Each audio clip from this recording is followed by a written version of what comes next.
Blessings, everyone. Thanks so much for being here. So coming into tune with your body and your heart and your mind and your spirit.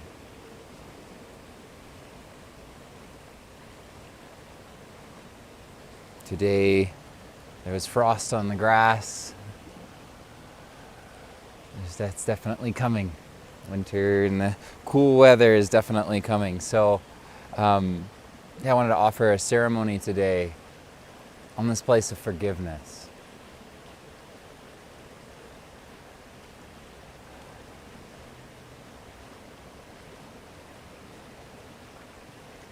Think throughout all of nature there is a lot of forgiveness.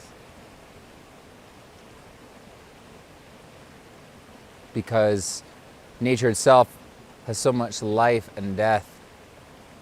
There's this constant forgiveness needed to Creator and to the earth.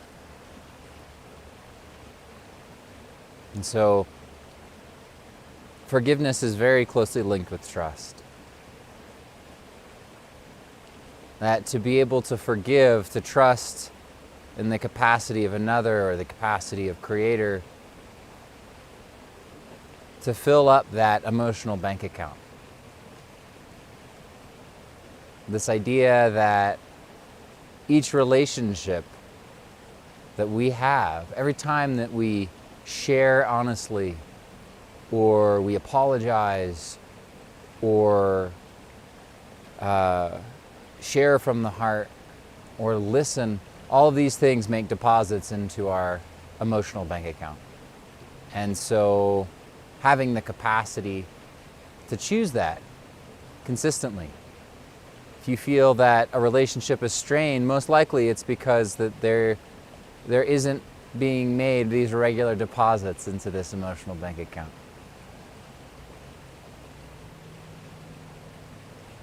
So forgiveness is also associated with honesty and accountability, right? Your willingness to show up and be honest with one of the people in your life. That really sets the foundation for the capacity of that relationship to be able to flourish and grow. Your ability to apologize and take accountability for when you feel you've made a mistake or when you'd like to do things differently in the future.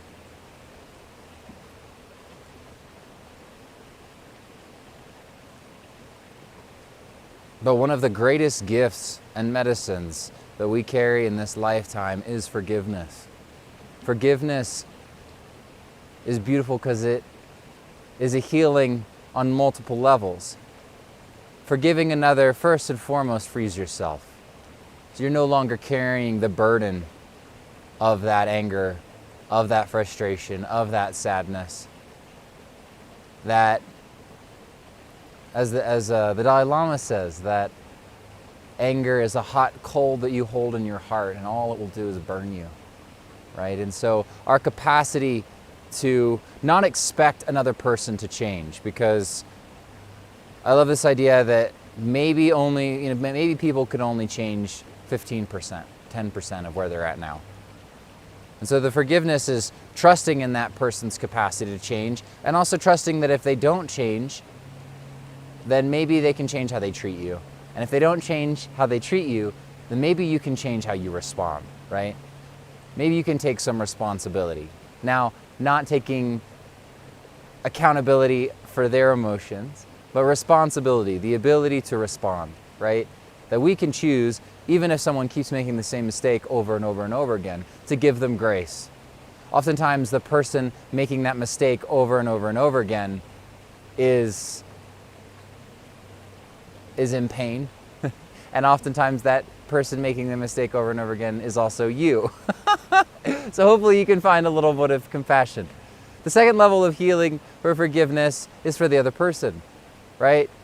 You're recognizing and giving the gift that that person made a mistake, and you are choosing to let go of any animosity or residual resentment. Now that doesn't mean that after that you give that forgiveness, that relationship still doesn't need consistent deposits. So if you find that, yes, you've forgiven somebody, right, or you've forgiven each other for mistakes that were made or a fight that happened, but then the relationship doesn't go anywhere, well, it still needs consistent deposits. There still needs a foundation of honesty, authenticity, and connection that need to be made on a regular basis. The third level of healing that happens when you show forgiveness is you are freeing every person that has ever felt that same emotion, right? So let's say you experienced betrayal, or you experienced anger or fear or lack of safety. When you forgive that person, and you forgive them for yourself, not just out of self-sacrifice, you are also freeing every person that experienced that same emotion within the collective consciousness. You're sending angels and guides and healing to all of the people throughout your ancestral line and on the planet right now that are experiencing that. And so, because forgiveness works on so many levels, it is one of the most powerful tools that we have. Again, this forgiveness is just the first step, right? The forgiveness allows us to release, and then there needs to be a cultivation, a foundation set. So after the forgiveness, generally it's necessary to set new roles. So you don't want to just be a boyfriend or a girlfriend or a husband or a wife or a daughter or a son or a father or a mother, really going beyond some of these outdated or these roles that have a lot of baggage, and discovering what new roles that you can take on in order to cultivate a new relationship that is not based on the same rules, right? In systems theory, when you change the parts of a system, not much changes. You change the relationship to the parts, a little bit changes. But you change the purpose to the whole system, and everything changes. So recognizing that you have the power to set the new foundation for the relationships that you want, that you can name them explicitly. In fact, that is one of the greatest medicines that you carry also, is your ability to create the foundation that you need in order to feel safe, right? So forgiveness is not saying, you made me feel angry and I'm going to let that go, because that person didn't make you feel angry. That person did something and anger arose, and most likely that trigger that you experienced is a trigger that you've been carrying as a need that wasn't met since you were a child. So to recognize that this person isn't here to do anything for you. You are forgiving them for yourself and for them and for the whole universe. That this isn't some sort of self-sacrifice, and you're not expecting that person to necessarily do anything unless you directly ask for it. So making very clear requests would be the next step. So I know I'm talking a little bit extra this morning, but I just feel so passionate about communication, and it's something that I've spent a lot of time in the last year teaching, and I've seen it make such a big difference in relationships and in couples. So, all right, so let's get started on a prayer and a ceremony for forgiveness, now that we've set the context on why it's so important, or reminded you of why it's so important. I'm going to light a little bit of incense. If you'd like to light something and have a little fire in the ceremony, then do that.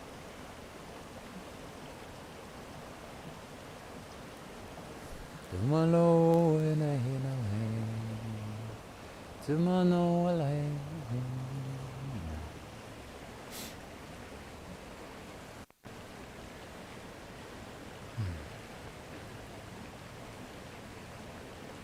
trying to adopt this open attitude as we set in this invocation here. Creator of all that is, Mother Earth, We thank you so much for all of these gifts and these medicines. Thank you for reminding us of the importance of forgiveness. Thank you for giving us grace, patience, compassion, and empowerment to walk forward in letting go of these old relationships, letting go of these old ways of being.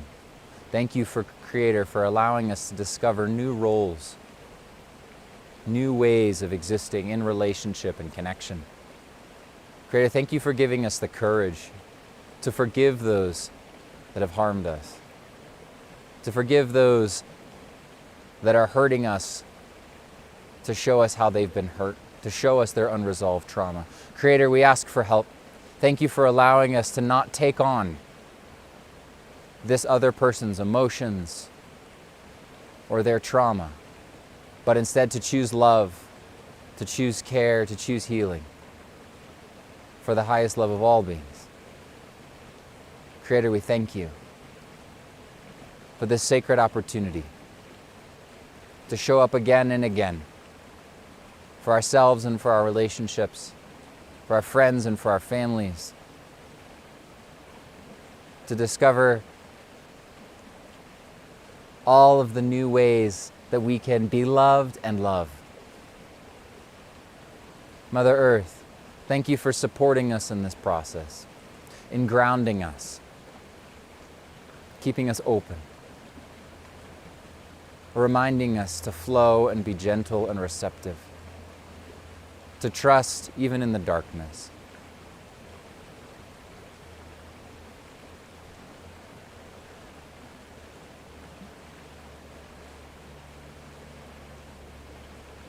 For the highest love of all beings.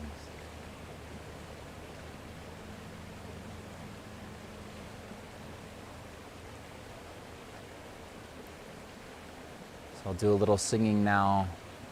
And I encourage you to ask for help, to name vulnerably to yourself, to Creator, and to the earth what it is that you are ready to forgive. Is it an aspect of yourself? Is it an addiction or a pattern? Are you ready to forgive another? Are you ready to free them and free yourself and free all of those in the world?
As you finish your prayers, settling into the body, I welcome you to find your heartbeat on your wrist or your neck or holding your chest. And make it real. Take the time to embody these prayers, embody this forgiveness.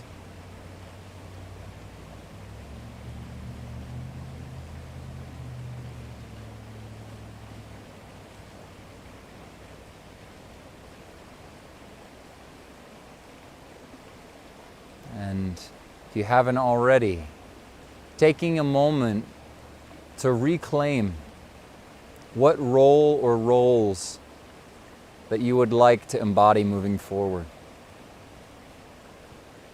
Is your role a bringer of peace? Or is it a bringer of clarity? Or a bringer of authenticity? A bringer of redemption? A bringer of softness and grace?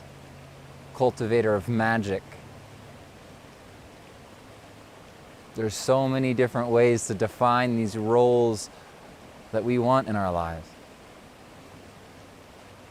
So if there's a particular role in your life that is challenging or you're resistant to, how can you retitle that role? How can you change the purpose of that role in order to bring in more love, more forgiveness, more grace, more empowerment?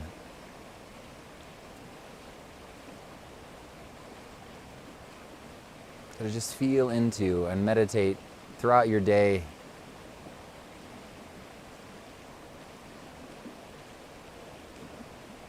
What roles can you choose in your life instead of out of obligation? In the same way we can forgive out of obligation, we can also choose these new ways of being out of obligation, needing to change out of lack or fear or worry or pain. But how would it feel if you were to reclaim these roles, rooted in love, rooted in a connection to your essence?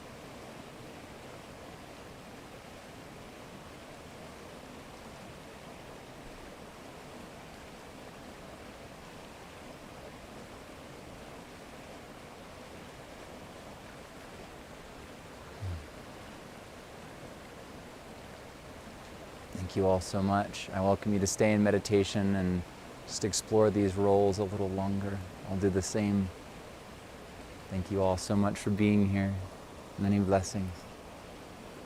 Aho matakoyasin. Amen. In Lakesh Alaken. Shabbat Shalom. Om Shanti Shanti Shanti. Peace, peace, peace.